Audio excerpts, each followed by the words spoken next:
Jaqen H'ghar is a puzzling fellow. Our story begins with him in the black cells. After being given to the Night's Watch, he begins a journey to the Wall with Rorg and Biter, his companions of black and white. But then he and his companions are freed, and he joins Sir Amory's men. He eventually abandons Amory, Rorg, and Biter, and we find him lingering in Old Town. So what on earth is Jaqen up to? And does it have anything to do with the House of Black and White's other plans? Well, let's start at the end with the riddle of Old Town. In the prologue of Feast for Crows, we find a man claiming to be an alchemist wanting to make a deal with the acolyte Pate. Pate is desperate. He's in love with the serving girl Rosie and wants a gold dragon so he can buy the right to take her virginity. Now we know that the alchemist is Jaqen H'ghar. The description that Arya gives at the end of A Clash of Kings matches that of the alchemist. Full cheeks, a hook nose, tight black curls, and a scar on his right cheek. Now Jaqen is willing to provide the gold dragon that Pate desperately needs in exchange for a key that Archmaester Walgrave has. Each Archmaester of the Citadel has a key that opens any door in the Citadel. However, Walgrave's key is unique in that his key is not kept on his body, and Walgrave is senile enough not to know the key is missing. And Pate is the perfect man to get this key, as Pate is Walgrave's assistant.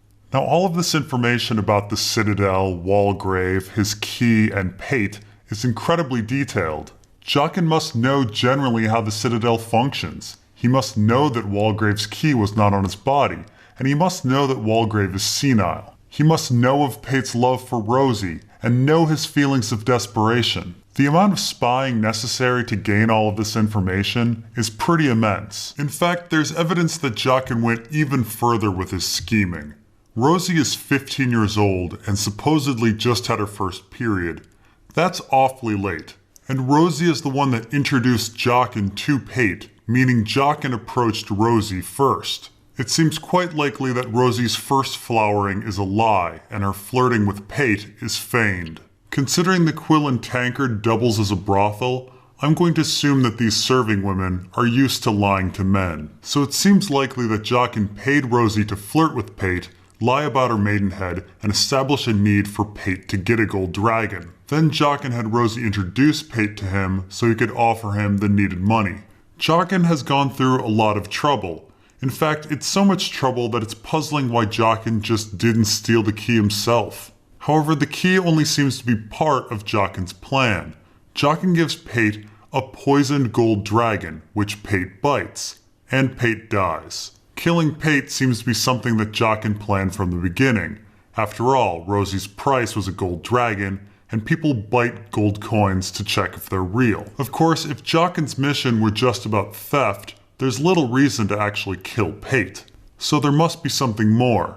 And sure enough, at the end of A Feast for Crows, we find Jaqen impersonating Pate and hanging out with Archmaester Marwyn. We know that the Pate that Sam meets is not the Pate of the prologue, as this Pate doesn't know to call obsidian dragonglass, something that the real Pate did, and this Pate is fine being called a pig boy, something the real Pate hated.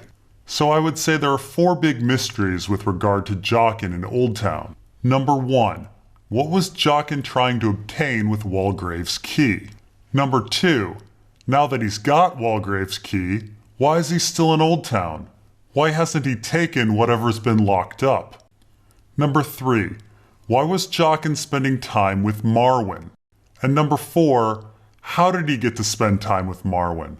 After all, why would Marwyn let a fuck-up acolyte like Pate into his company? Marwyn's other helper is Sorella, a super genius go-getter. So why Pate? So what was Jaqen trying to obtain with Walgrave's key? Well, obviously this could be anything, but the only item we ever hear about being locked up in the Citadel is a copy of Blood and Fire, a tomb with secret knowledge about dragons. With dragons back in the world, this is certainly a valuable and useful item. However, if this was Jaqen's goal, why is he still in Old Town? He could have easily stolen that book and been on his way. Jaqen's ultimate goal seems to be related to Archmaester Marwyn and has not yet been achieved. However, this Tomb of Fire and Blood may be the explanation on how Jaqen got into Marwyn's service. Jaqen could have used the key to unlock the book to study up on dragons. Then, proving himself knowledgeable and useful, he could have gotten into Marwen's inner circle. But why get into Marwen's inner circle? What does Marwen have?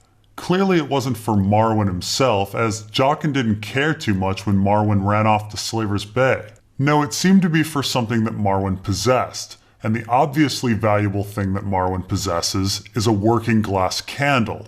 So it could be that Jaqen researched the Citadel, Walgrave, and Pate in order to get Walgrave's key and take Pate's place. Then, as Pate, Jaqen used the key to get access to special books, researched dragons, and used the knowledge to impress Marwen. Once in Marwen's good graces, Jaqen achieved access to Marwen's great possession, his glass candle. But really, we're still back at square one. If Jaqen wanted a key to get a book, to get knowledge, to get respect, to get access to a glass candle, who or what is Jaqen trying to find with that glass candle? Well, Jaqen is a faceless man, and he should be trying to find a target to kill. But if so, what target is so hard to find that he needs a glass candle? Well, let's go back to Jaqen in A Clash of Kings and look for ideas on who his target could be. Jaqen begins his story in the Black Cells with his companions Rorg and Biter, who appear loyal to Jaqen. If Jaqen has a target and Rorg and Biter are there to assist him, his target must be an impressive one. After all, Rorg and Biter are strong, brutish monsters. They are essentially killing machines. And Rorg does know about tracking. Jaqen's target, if the same target from Old Town, must be formidable. He's hard to kill and hard to find. Now Jaqen, Rorg, and Biter are in the Black Cells for some reason. We aren't sure if they were caught or if they wanted to be there, but Jaqen's expertise points to the intentional. But why be in the Black Cells, and possibly for months at that? Well, it seems that the only way out of the Black Cells is to join the Night's Watch, and if Jaqen was intentionally in the Black Cells, it seems like Jaqen intended to make a trip to the Wall. This means that Jaqen's target could be along the King's Road, at the Wall, or north of the Wall. Now there are a lot of hard-to-find characters that are in this area. Howland Reed, for example. And there are a lot of hard-to-kill characters that are in this area. Dagmar Cleftjaw, for example. But really, when I think about it, there's only one character that's extremely formidable and extremely elusive. Only one character would really justify the combined efforts of Jaqen, Rorg, and Biter, and justify months of sitting in the Black Cells. And only one character would really justify the extensive lengths that Jaqen goes to gain access to a glass candle. And that character is Bloodraven. Yeah, that's right, this shit just got real. But what evidence do we have that Bloodraven is the target? And who would even know that Bloodraven exists? Well, the most obvious group that would want Bloodraven dead are Aegon supporters. Varys, Illyrio, and the Golden Company. The Golden Company was of course founded by Bloodraven's greatest rival, Bittersteel. And while we don't know for sure if Aegon is actually a Blackfyre, he's certainly supported by Blackfyres, like House Peak and House Heddle. I discussed this Blackfyre connection to Aegon in the third part of my Genetics of Dragons and War series. Bloodraven did everything he could to stop Blackfyres from taking power, and even went to the Wall over it. He is certainly a barrier to the Aegon cause. So what evidence do we have that the Aegon cause has hired some faceless men? Well, in part 1 we talked about how Arya was hidden from the Sea Lord when she entered Braavos. This seems to show that the Faceless Men are acting in opposition to the status quo of Braavos. And in part 3 we talked about how Arya was used to mess up relations between the Iron Bank and the Lannisters. The Sea Lord, by the way, was representing the Iron Bank in these talks. Messing up these talks was a clear immediate advantage for Aegon. It should be noted that the Iron Bank and status quo of Braavos also seems to support Stannis, another opponent of Aegon.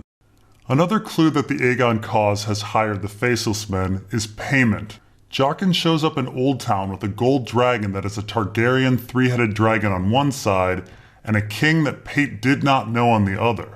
The three-headed Targaryen dragon shows that the coin dated from at least the days of Aerys, but really, considering that Pate didn't know the king, probably much earlier. Now, a king like Robert, wanting legitimacy and hating Targaryens, would probably melt down and reissue as much currency as possible and would continue to do so throughout his 17-year reign. This means that this coin was not only old, but was likely out of circulation for quite a while. Blind Arya finds similar money in the House of Black and White.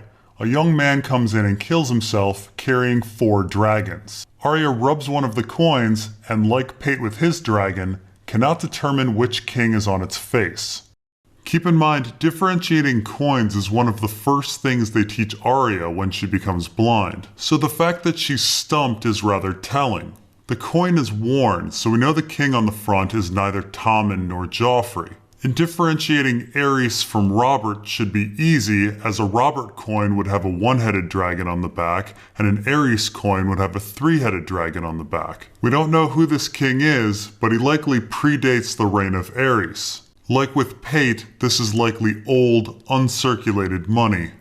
Now, considering that Jaqen is still in Old Town, it seems almost certain that Arya's gold dragon is not Pate's gold dragon. This means that on 2 separate occasions, someone paid the House of Black and White with old currency that had long not been in circulation. Now yes, it's entirely possible that some random person had a large stash of old, uncirculated Westerosi cash, but old currency points to Westerosi who haven't been in Westeros for a while. Like exiles, House Blackfyre and its supporters would likely have old Targaryen coins. One other thing that points to the Aegon cause's involvement is Arya's mission as the ugly little girl. Arya is tasked with killing a man who insures ships. Arya is told that this man made bad on an insurance claim, but we actually have no proof of this. The kindly man may be lying, or the man who prayed to the House of Black and White may have prayed a lie. One thing that's larger than this man, though, is the insurance industry. Insurance is supposed to save someone after a major incident. However, now an insurer is dead. So what happens to his agreements? In our world, when insurance companies go out of business, we have reinsurance and government bailouts. We aren't sure how the city of Braavos works, but it seems like a precarious situation. We know that Arya's target served Westerosi, so a number of Westerosi ships may now be uninsured. If those ships are destroyed, a lot of houses may be financially ruined, and one mystery house seems to be the most at risk. Just in the short time that Arya was doing reconnaissance, she spots a man doing business 3 times with the insurer. We aren't sure what house he's from, but his belt has stars and moons on it. Now, I've been through all the sigils, and the only sigil that comes close to this is House Tarth. House Tarth's sigil are moons and suns quartered. Suns aren't quite stars, well, actually they're precisely stars, but not for the purpose of sigils. But nonetheless, when Arya observed them, she might have thought they were stars. Tarth is an island, so they have plenty of ships, and their ships weren't at the Battle of the Blackwater, so they should still be around. The point of all of this is I'm saying there's a good chance that House Tarth now has uninsured ships. And when Aegon landed in Westeros, one of the first places he took was Tarth. If Aegon's forces destroyed or stole Selwyn's ships, House Tarth may be financially ruined and at the mercy of Aegon. But even setting Tarth aside, uninsured ships are less likely to be used. When captains are called up to fight Aegon, they're less likely to go. And the murder of one man that insured Westerosi may influence others not to insure Westerosi. But if the Faceless Men are being used by the Aegon cause to kill off their enemies and facilitate their invasion, why is Arya so important? After all, whatever Jaqen was up to, he completely altered his plans in order to go back to Harrenhal and find Arya. Well, we'll talk about Arya's importance in Part 5.